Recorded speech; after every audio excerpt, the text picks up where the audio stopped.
empaka z'omupiira gw'ebigyere ez'okwijuka ekiro ky'abajorizi zitebeekanisibwe hari Mbarara Sports Arena aho tiimu ya Arena Lounge esingire Chusi Restaurant okuruga omuri Kampala aha goori ibiri hari busha omu muzaano gw'akamaririzo oguzaanirwa nyekiro.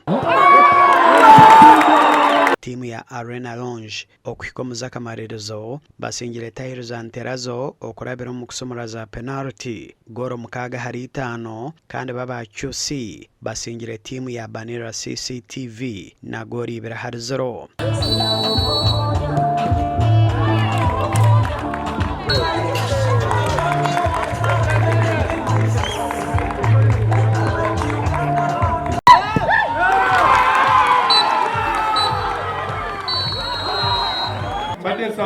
Aba Arena Lounge okuira Chusi Mungalo. They came all along from Kampala to come and participate. Thank you so much for being part of us, and we pray to be part of us forever. Okurijirra aha batebekanisa b'empaka ezi zigenderire kugitabikiriza kandi nizija kuguma nizitebekanisa buri mwaka. Basazeho kugitegeka because olunaku lw'abajurizi olunaku lw'abantu abafiirira eggwanga etusalawo nti ngafa abantu abali embala abaagalanye sports katuba celebrating by organizing a tournament wano okujjukira abajurizi. So that's why we organize Uganda Matters Cup. Omu makuru agandi tiimu y'omupiira gw'ebigyere ey'abasirikare abarikwebembera ekihome omuri Mutukura basingire y'abasirikare abarikwebembera ekihome kya Mbarara na goori 2-1. Omuzaano ogu guzaanirwe aha kishaayi ky'ishomero ekya Mutukura aha boda ya Uganda na Tanzania.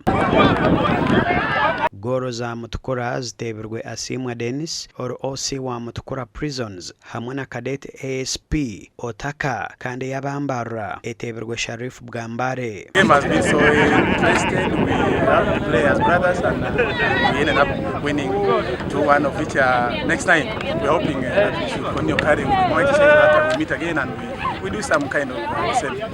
Kura yatutera ibirari yemwe konka obuzibu bwitu bwa buriya defense konka cyenso bitwa matwagiteza kungana ba referee nabo bonka ba batari aside yitu urode no awano kireba kutwa ntuza gukora sabu Raina Young twabanza twaze twabatayira Mbarara twakora gole mu muryengo bwenu bija kandi twazana twabatera ibiro mu muryengo ikirinwa kitu cyo kugira ngo twengere kumanyana twongere kubundagana no kongera ku promote n'ibikamisha ngena ari kwenda kugira ngo bisirikare bagume bari fit bakora ba umusports.